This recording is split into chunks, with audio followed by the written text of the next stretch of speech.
लक्षणेन से अधिकरण से संगति रुकता।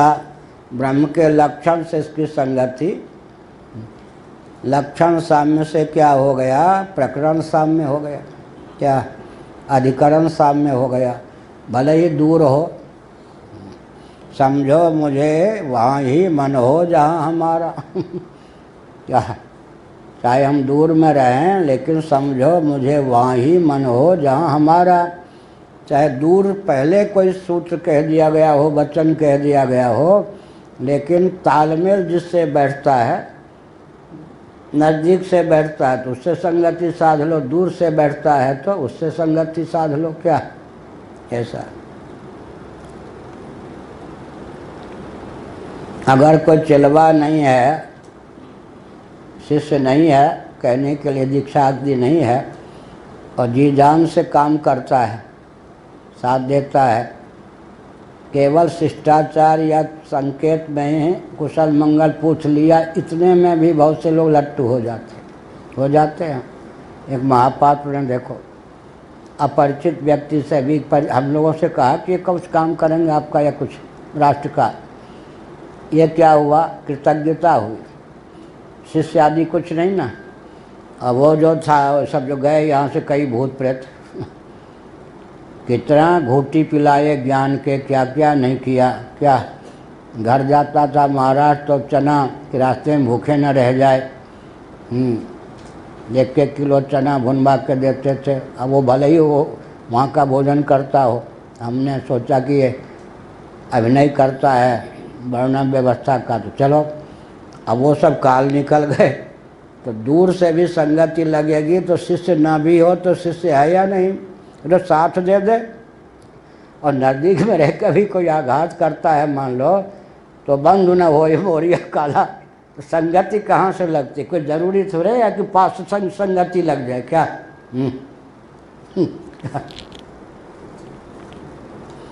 एतदुक्तम भवति, इस संदर्भ में यह कहा जाता है, सत्यम जगत कारणे ब्रह्मणि वेदांता नाम मुक्तः समन्वयः। यह तो बात सत्य है भाई कि जगत कारण जो ब्रह्म है उसी में वेदांतों का समन्वय सन्निहित है। तत्व समन्वयात, तत्व समन्वयात माने जितने वेदांत वचन हैं सबके द्वारा परम प्रतिपाद्य ब्रह्म की ही सिद्धि होती है। यहाँ तक कि सर्वे वेदा यत्पदमामनन्ति वेदैश्च सर्वैरहमेव वेद्यः। कर्म और उपासना कांड परक जो वेद हैं वे भी सर्वे वेदा यत्पदमामनन्ति, कठोपनिषद, वेदैश्च सर्वैरहमेव वेद्यः। कर्मकांड उपासना कांड परक जो वेद हैं वे भी परंपरा से ब्रह्म के ही ख्यापक सिद्ध होते हैं। क्या फिर साक्षात या परंपरा से, इतनी तो बात है। साक्षात तो उपनिषद वेदों का शिरोभाग ब्रह्म के प्रतिपादक, और परंपरा से तो कर्मकांड उपासना कांड परक जो वेद वचन हैं वो भी। इसलिए एक चमत्कार पूर्ण भाष्य हमारे पूज्य गुरुदेव ने लिखा यजुर्वेद पर, माध्यन्दिन शाखा पर, कि जहाँ सायणाचार्य सब ने वेद भाष्य किया था वो को प्रमाण मानकर बीच में आ गए देवता लोग। कौन देवता, मैं भूत प्रेत नहीं कह रहा भाई, देवता मान्य श्री देवता दयानंद स्वामी आदि, वो दयानंद स्वामी सत्यार्थ प्रकाश वाले, इन्होंने इधर उधर उधर उधर कुछ किया। अब उनका निवारण, उनके आक्षेप का या उनके गलत अर्थ का निवारण सायणाचार्य तो क्या करते, वो तो अपना लिख गए। उनके भाष्य को प्रमाण मानकर फिर पूज्य गुरुदेव ने धूलि प्रक्षेप का निवारण किया। ये तो हो गया, लेकिन हर मंत्र का एक अर्थ ब्रह्म परक किया, चाहे कर्मकांड का ही प्रकरण क्यों न हो। 40वां अध्याय ईशावास्योपनिषद है ना, बाकी 39 अध्याय में जो भी कर्म परक उपासना परक मंत्र थे सबका अर्थ एक अर्थ एक अर्थ साक्षात प्रकरण के अनुसार, एक अर्थ सर्वे वेदा यत् पदमामनन्ति वेदैश्च सर्वै रहमेव वेद्यः ब्रह्म परक किया। यह उस भाष्य की अपूर्वता हो गई। ढोली प्रक्षेप का निवारण एक अपूर्वता, ये प्राचीन आचार्य का अनुगमन, ये तो संप्रदाय परंपरा, ढोली प्रक्षेप का निवारण और सर्वे वेदायत पदमामनन्ति की दृष्टि से हर मंत्र का क्या है, एक अर्थ ब्रह्म परक, ये विशेषता महाराज के भाष्य की है। अब कहते हैं सत्यम जगत कारणे ब्रह्मणि, जगत कारण जो है ब्रह्म है, उसी में सकल वेदांतों का, हमने तो कहा वेदों का भी, लेकिन साक्षात सकल वेदांतों का, उपनिषदों का क्या है, विनियोग है, समन्वय है। उभयथा दर्शनात् जगत कारणत्वं ब्रह्मणा किं निमित्तत्वेनैव उत उपादानत्वेन अपि तत्र यदि प्रथमः पक्षः तत् उपादान कारणानुसरणे सांख्य स्मृति सिद्धम प्रधानम अपि प्रधानमप्युपेयम्। अब कहते हैं जगत कारण ब्रह्म है, इतना तो ठीक हो गया। क्या कहा, अथा तो ब्रह्म जिज्ञासा, फिर जन्माद्यस्य यतः, जन्म आदि जिससे होता है वो ब्रह्म है। तटस्थ लक्षण लक्षित ब्रह्म का वर्णन किया, सत्यम ज्ञान अनंतम ब्रह्म, स्वरूप लक्षण लक्षित नहीं। तो भामतीकार वाचस्पत विष्णु जी ने बताया कि तटस्थ लक्षण का ही अगर ज्ञान नहीं है तो स्वरूप लक्षण तक पहुँचेंगे कैसे। जिसमें तटस्थ लक्षण की लक्षित ब्रह्म की सहिष्णुता नहीं है, वो स्वरूप लक्षण लक्षित ब्रह्म सातवें आसमान का, उसको कैसे मानेगा। तब कहते हैं कि ये उपनिषदों में जो वचन हैं ईश्वर परक ब्रह्म परक, कहीं निमित्त कारण उस, कहीं उपादान कारण ब्रह्म सिद्ध होता है। तो वस्तु स्थिति यहाँ पर क्या है, केवल निमित्त कारण मानने से ही काम चल जाएगा या उपादान कारण भी मानना होगा। अब उपादान कारण भी माने, निमित्त कारण भी माने तो बड़ी असंगति विसंगति प्राप्त होगी, और न माने तो वेद वचन का समन्वय नहीं होगा। तो दोनों प्रकार के वेद वचन, किन किन वेद वचनों का समन्वय, केवल निमित्त कारण मानने वाले वेद वचन, केवल उपादान कारण मानने वाले वेद वचन, और एक ही में दोनों कारण मानने वाले वेद वचन, तीन प्रकार के वेद वचन हो गए ना। ईक्षान चक्रेशो कामयत बहुश्याम प्रजायेया, ऐसा है। क्यों ईक्षण किया ऐसे, अतः तदात्मानं स्वयं अकुरुत सर्वं खलुदं ब्रह्म। तो दोनों प्रकार के वचन हैं। अब लोक सम्मत भी कार्य होना चाहिए ना, नहीं तो दृष्टांता सिद्धि। मान लीजिए कोई कुम्हार है, घट बनाता है, मिट्टी को घट का रूप देता है, तो स्वयं तो घट नहीं बन जाता, अपने से पृथक मिट्टी को उपादान के रूप में चयन करता है। और मान लीजिए मिट्टी को कुम्हार घट का रूप देता है, तो मिट्टी ही तो अब स्वयं को घट नहीं बना लेती क्या। मिट्टी को चाहिए कौन, कुम्हार को कुलाल, कुलाल को कौन चाहिए, मिट्टी। यहाँ जब दोनों ही मान लेंगे ब्रह्म को, मिट्टी भी कुलाल भी, स्वर्ण स्थानी भी और स्वर्णकार स्थानी भी, तो एक तो बहुत बड़ी विसंगति होगी। क्या विसंगति होगी कि कर्म कर्तृ विरोध की प्राप्ति होगी। इसका समाधान हमने कल किया था। कर्म कर्तृ विरोध मतलब गंता जो होता है वो तो गम्य की ओर गमन करता है, गंतव्य पृथक है। इसी प्रकार से निर्माता जो होता है अपने को तो भवन आदि के रूप में निर्मित नहीं करता, अपने से भिन्न को करता है। स्वयं ही जगत बनता है, स्वयं ही जगत बनाता है, तो फिर क्या बहुत विचित्र बात है। ये तो कर्म कर्तृ विरोध की प्राप्ति होती है, प्रसक्ति होती है। लोक में दृष्टांत की धारा भी यही है, कुलाल अलग और मिट्टी अलग, इसी प्रकार से सुनार अलग और सोना अलग, लोहार अलग और लौहपात्र, लोहार अलग और लोह अलग, ऐसे हजारों दृष्टांत हैं। तब फिर एक ही जब दोनों हो जाएगा तो फिर उधर है कि अगर हम उपादान कारण ब्रह्म को मान लेते हैं तो झगड़ालू सांख्य वाले कहेंगे प्रकृति हमारी चली गई तुम्हारे कारण। ठीक है, प्रकृति को मानते हैं, प्रकृति को मानते हैं। हमने अगर ब्रह्म को उपादान नहीं कारण नहीं माना तो हमको फिर उपादान कारण ढूंढना पड़ेगा, क्या ब्रह्मातिरिक्त ढूंढना पड़ेगा ना। तो हम क्या हो गए, अनुमानिक हो गए या शास्त्र वैदिक रह गए। अनुमान से सिद्ध हुआ ना प्रधान या प्रकृति या व्यक्त। तो आधा तीतर आधा बटेर, आधे के लिए वेद को माना और आधे के लिए खिसक गए सांख्य की ओर। वो कहेंगे भक्त तो हमारा पूरा नहीं है, समर्पण चाहिए तो पूरा कर। हम तो ब्रह्म को मानते ही नहीं, निमित्त कारण क्या मानेंगे।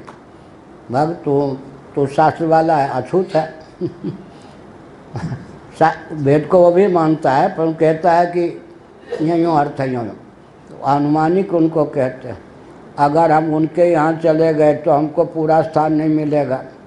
और हमने कहा कि निमित्त कारण मान लेंगे वेदों के आधार पर भगवान को, उपादान कारण मान लेंगे प्रकृति को। तो हम अनुमानिक भी पूरे नहीं हुए, पूरे शास्त्री भी नहीं हुए। तब हमको क्या होगा, निमित्त भी है वही और उपादान भी है वही। एक विसंगति आएगी कि उदाहरण दो। उदाहरण ढूंढने में बड़ी कठिनाई होगी। सामान्य रीति से योगाभ्यास आदि से लोग कहाँ परिचित हैं। मकड़ी का जाला, कुछ लोग परिचित हैं कि मकड़ी और जाला, जाला को बनाने वाली भी मकड़ी और जाला बनाने वाली और जाला बनने वाली भी मकड़ी, उसी के अंदर सामग्री है। गिने चुना उदाहरण अभिन्न निमित्तोपादान कारण का मिलेगा। अभिन्न निमित्तोपादान कारण नहीं मानते हैं तो समग्र वेदों का समन्वय, वेदांत का समन्वय नहीं हो सकेगा। इसलिए अब उस युक्ति का आलम्बन लेना है श्रुतियों के बल पर, जिसके आधार पर हम ब्रह्म को जगत का न केवल निमित्त पितुपादान कारण भी सिद्ध कर सकें, कर्म करती दोष की भी प्रसक्ति न हो और ब्रह्म विकार को भी प्राप्त न हो जाए और सब कुछ बन जाए और ब्रह्म ज्यों के त्यों निर्विकार भी रह जाए। वो प्रक्रिया अपनानी पड़ेगी। सत्यम जगत कारणे ब्रह्मणि वेदांता नाम मुक्त है समन्वय तत्र कारण भावस्य उभयथा दर्शना जगत कारणत्वम। क्योंकि कारण कहने पर केवल निमित्त ही नहीं अपितु उपादान का भी ग्रहण होता ही है। जगत कारणत्वम ब्रह्मण किम निमित्तत्वे रैव उतोपादानत्वे नापि। केवल निमित्त कारण तक ही सीमा है वेद वचनों की कि ईश्वर को निमित्त कारण सिद्ध कर दो, उपराम हो जाओ। उपादान कारण के रूप में किसका वर्णन है ये बताओ, तब तो वेद पूरा नहीं हुआ ना। सर्वतो भावेन तो जगत की संरचना में एक कारण को बता के मौन हो गया वेद, दूसरे कारण के लिए फिर हम कहीं और दरवाज़ा खटखटाना पड़ेगा। वो दरवाज़ा किसके खटखटाएंगे, वैशेषिकों के, नैयायिकों के, वो तो बहुत दूर चले गए। परमाणु ये सब मान लो, फिर आकाशाद वायु, ये सब संगत नहीं लगेगी। अब फिर क्या करेंगे, स्वभाववादी कौन है, नास्तिक, श्रवण, चारवाक इत्यादि। ऑल ऑफ सडन स्वभाव से ही सब कुछ बनता है, तब तो देहात्मवादी सिद्ध हो गए। पुद्गलवादी कहेंगे तो भी परमाणुओं को ही मानना पड़ेगा। इन सब दृष्टियों से अंत में सन्निकट कौन होगा, सांख्यवादी होगा। सांख्यवादी जब होगा तो सन्निकट वो अनुमानिक ठहरेगा, तो हमारे पास अपनी पूंजी ही सिद्ध नहीं होगी। इसलिए द्विविध कारण परक जितने वचन हैं उनमें सामंजस्य साध करके जो ब्रह्म जगत का निमित्त कारण है वही उपादान भी सिद्ध होता है अमुक विधा से, उसमें कोई विसंगति भी नहीं आती। अब अगर कोई कहे कि तादात्म्य की सिद्धि नहीं होती है, क्या ब्रह्म तो शुद्ध बुद्ध मुक्त निरवयव निर्विकार ये सब है और जगत जो है उसमें तो शुद्धता आदि नहीं है, तो इसका कारण तो इसके अनुरूप होना चाहिए ना। तो कहते हैं ठीक है, बात तो ठीक कहते हो। या विद्या की चमत्कृति है कि विलक्षण भी दिखा दे, रस्सी को सर्प दिखा दे। दूसरी बात है कि बीच में तो हम कोई शक्ति मानते हैं ना, असल में सांख्यों की प्रकृति जो है कुमारी कन्या के समान है, उसका कोई पति नहीं, क्या स्वतंत्र है वो, आजकल की लेडी है कोई सांख्यों की प्रकृति कुमारी है, आजकल की लेडी है, पति न है न आगे होने हैं, ठीक है, और जड़ भी है। तो अब यहाँ पर क्या है, हमको उस जो तुम्हारी प्रकृति है उसको विवाह करा के ब्रह्म की शक्ति सिद्ध करने। हमारी शक्ति को तुमने प्रकृति के रूप में कुमारी कन्या के रूप में ख्यापित किया साहित्यिक भाषा में। उस प्रकृति को जब हम अपने घर ले आएंगे तो प्रकृति क्या हो जाएगी, ब्रह्म की शक्ति। जब ब्रह्म की शक्ति हो जाएगी तब क्या हो जाएगी, स्वतंत्र सत्य नहीं रहेगी। तब क्या हो जाएगी, ब्रह्म में द्वैत का आधान नहीं कर सकेगी। तब क्या हो जाएगी, एक ही ब्रह्म को सर्वरूपों में सुरेश महापात्र या सुरेश जी को सुषुप्ति में डाल देगी तो प्रकृति क्या हो जाएगी, प्रकृति क्या हो जाएगी, एक ही ब्रह्म को ब्रह्म से अधिष्ठित होकर सर्वरूपों में ब्रह्म को दिखा भी देगी और ब्रह्म को अद्वितीय भी रहने देगी। तो तुम्हारी प्रकृति का हमने जैसे तुम जिसको प्रकृति कहते हो तो श्रुति से सिद्ध है, मायाम तो प्रकृति विद्यात। तुमको भी जब प्रकृति को शास्त्र सम्मत सिद्ध करना होता है तो श्वेता सूत्र का दरवाज़ा खटखटाते हो या नहीं। तो ब्रह्म शक्ति रेवा प्रकृति निरालंबोपनिषद है। तो तुम्हारी शक्ति हमारे यहाँ शास्त्र में ढलते ढलते ढलते ढलते कौन हो जाएगी, ब्रह्म की वधू माने ब्रह्म की शक्ति। मम योनिर्महद ब्रह्म मया दक्षिण प्रकृति। तुम्हारी शक्ति फिर कुमारी कन्या नहीं रह जाएगी, श्रीमती हो जाएगी। श्रीमती हो जाएगी माने ब्रह्म की शक्ति हो जाएगी। शक्ति होते ही अनिर्वचनीय हो जाएगी। अनिर्वचनीय होते ही सृष्टि की रचना भी कर देगी और जगत को अपने अनुरूप सुख दुख मोहप्रद मलिन आदि रच भी लेगी और ब्रह्म को निर्विकार भी रखेगी, सारा काम बना देगी। तुम्हारी प्रकृति को ही हम वेदांत की विधा से जब देखेंगे तो उसको अनिर्वचनीय ब्रह्म शक्ति मान लेंगे। महाप्रलय में उस ब्रह्म में विलीन कर देंगे और सर्ग दशा में उसी से उसकी उत्पत्ति भी हो जाएगी। और प्रकृति होने पर भी तुम्हारे घर की प्रकृति नहीं रह जाएगी। उसके टांग वांग को इतना शोधन कर देंगे कि हमारे यहाँ आकर के वो बिल्कुल कुब्जा नहीं रह जाएगी, विश्व सुंदरी हो जाएगी कुब्जा थी ना वो, भगवान ने बढ़िया किए, बिना ऑपरेशन के क्या किया, उसके पाँव पे एक रखा वो ठुड्डी कर दी और ठुड्डी कर दी तो बिल्कुल गोरी चट्टी तो थी, ऐसी टेढ़ी जो थी वैसे हो गई। कुब्जा, तुम्हारी कुब्जा को हम क्या कर देंगे, विश्व सुंदरी कर देंगे। ठीक है, तो वो हो गया ना। अब हमारी प्रकृति को घसीट करके तुम ब्रह्म की शक्ति को ब्रह्म बना दिया, क्या ब्रह्म बना दिया नहीं। तुम्हारी शक्ति को हम फिर शास्त्र के ढांचे में ढाल के कटनी छटनी करके क्या कर देंगे, ब्रह्म की शक्ति बना देंगे। तो हम विजयी हो जाएंगे। तुम्हारी जो प्रकृति है उसके ज्ञान से सबका ज्ञान हो नहीं सकता। प्रकृति के ज्ञान से महत्त्व से लेकर पार्थिव प्रपंच तक का ज्ञान हो भी जाए तो पुरुष का ज्ञान शेष रह जाएगा। अगर तुम योगी हो तो ईश्वर का ज्ञान शेष रह जाएगा। ईश्वर का ज्ञान होने पर पुरुष का, प्रकृति का और प्रपंच का ज्ञान रह जाएगा। कोई एक तत्व बताओ जो इस श्रुति के पेट को भर सके, कोई श्रुति।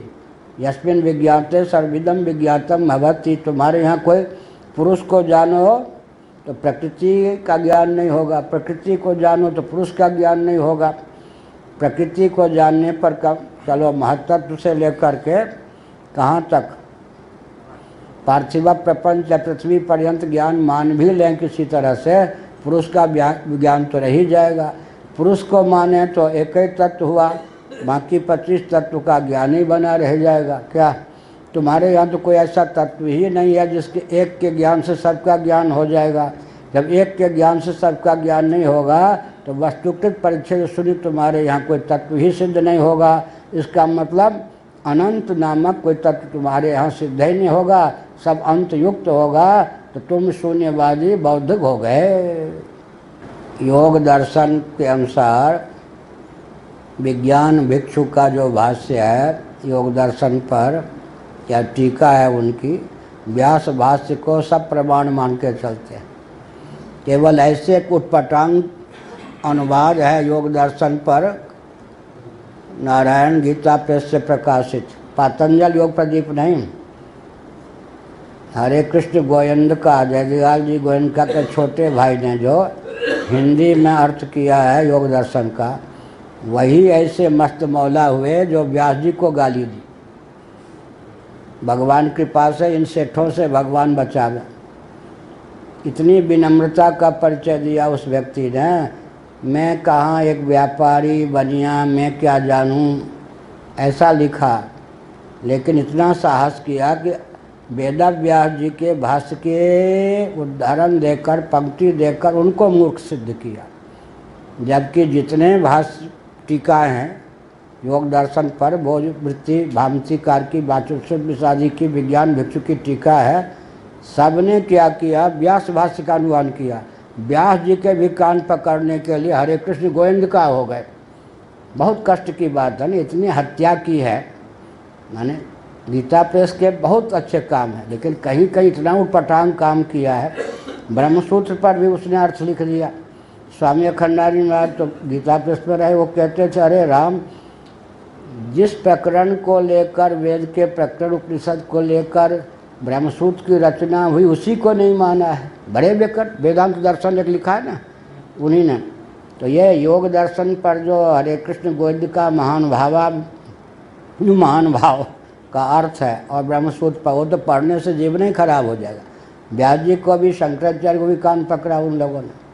पंचदशीकार को एक वेदांत अंक में कान पकड़ लिया, गलत उनको सिद्ध करने का बहुत प्रयास किया।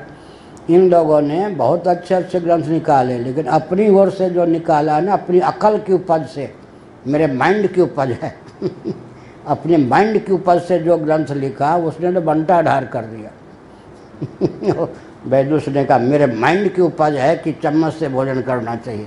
5 साल का बच्चा था। तो बढ़िया हमारे लिए कथावाचक को तो कोई सामग्री मिलनी चाहिए। सुना दें एक चुटकुला। हम थे कहाँ पर, चौमासा कर रहे थे महाराज के साथ पूर्वाचल कलकत्ता में।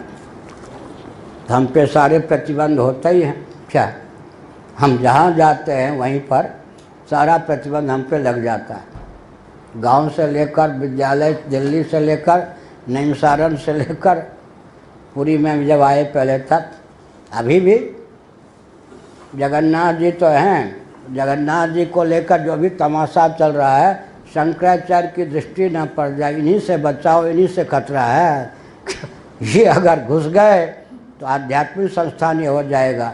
सुप्रीम कोर्ट भी कहता है सेकुलर व्यवस्था, राजाधिराज कहते सेकुलर व्यवस्था, समिति कहते सेकुलर व्यवस्था, सेवायत कहते हमारा आधिपत्य। समझ गए? तो बड़ी विकट बात है। चौमासा चल रहा था तो हमको तो बिल्कुल उपेक्षित किया गया। जगन्नाथानंद जी हमारे गुरु भाई दैवयोग से एक्सीडेंट में ख़त्म हो गए, वो थे। उन्होंने ऐसी व्यूह रचना की कि हम मूलधन आचार्य की दृष्टि में ही बिल्कुल उपेक्षित हो गए। वो एकदम छा गए। हम तो किसी पे को छाने नहीं देते, न किसी पे छाते हैं नरगल। तो महाराज से कहा गया, वो सती वाला करते हैं ना, सती का उत्सव राजस्थानी, तो महाराज प्रवचन करने के लिए, तो उन्होंने कहा जगन्नाथानंद जी को ले जाना, मुझे छोड़ दो। जगन्नाथानंद जी प्रवचन करने गए कहाँ, पास में ही उत्सव था सती का, सती माई का, सती रानी का। मैं जहाँ ठहरा था, महाराज नीचे ठहरे थे, ऊपर के मंजिल पर मैं घूम रहा था। और जगन्नाथानंद जी प्रवचन कर रहे थे, माइक की आवाज़ आ रही थी, मैं भी सोता, उनकी दृष्टि में नहीं, अपनी दृष्टि में सोता था। अब उनके प्रवचन में ताली कहीं बजे ही नहीं। ताली बजे नहीं तो उन्होंने सोचा मेरा प्रवचन व्यर्थ गया। तो अंत में कहा, मैं भगवान से प्रार्थना करता हूँ कि दंडी स्वामी होकर के भी, ब्राह्मण होकर भी, मरने के बाद मैं स्त्री हो जाऊँ और युवावस्था में मैं विधवा हो जाऊँ, और विधवा होने के बाद अपने पति के सबके साथ जल के मर के सती हो जाऊं, अब तो सब ताले बच गई। हाँ, अब जब भाई एक धन्य स्वामी जब इतने हाँ, अब मैं तो सुन रहा तो मैंने कहा ठीक है। अब वो आए प्रवचन करके, तो दूसरा दिन शायद कहा कि सुनो सुनो, मैं दंडी स्वामी से पहले का था, सुनो सुनो हमारा प्रवचन इतना बढ़िया जमा कि लोग ताली घर घर घर घर घर। हमने कहा हाँ भले आदमी, एक भी ताली नहीं बजी तो ताली पिटवाने के लिए तुमने पहले तो दंडी स्वामी होकर भी मैं भगवान से प्रार्थना करता हूँ कि अगले जन्म में स्त्री बन जाऊँ। अब फिर यूँ कर, हमने कहा हमने सुना है, कोई गलत कहते हो तो बोलो। उसके बाद बाल विधवा हो जाऊँ, उसके बाद पति के साथ राख हो जाऊँ, सती होने की भावना है, बस एक जन्म तो जरूर सती होने के लिए लेना है। अब अरे भले आदमी विधवा स्त्री हो करके, युवती हो करके, विधवा हो करके, फिर राख हो करके अगर ताली गड़गड़ा गई तो क्या गड़गड़ा भगा मेरे पास वही मेरे माइंड की उपज है क्या। तो माइंड की उपज क्या हो गई, तुमने हमारी प्रकृति को घसीट करके कहाँ ला के रख दिया, स्वतंत्र त्रिगुण माने ब्रह्म का रूप दे दिया ना एक प्रकार से। न ब्रह्म रही वो प्रकृति और न माया रह पाई। तो तुम्हारी प्रकृति को फिर हम अगर शास्त्र के सांचे में ढालेंगे, अनिर्वचनीय ब्रह्म की शक्ति सिद्ध हो जाएगी। तो तादात्म्यापत्ति शक्ति और शक्ति के कार्य की हो जाएगी।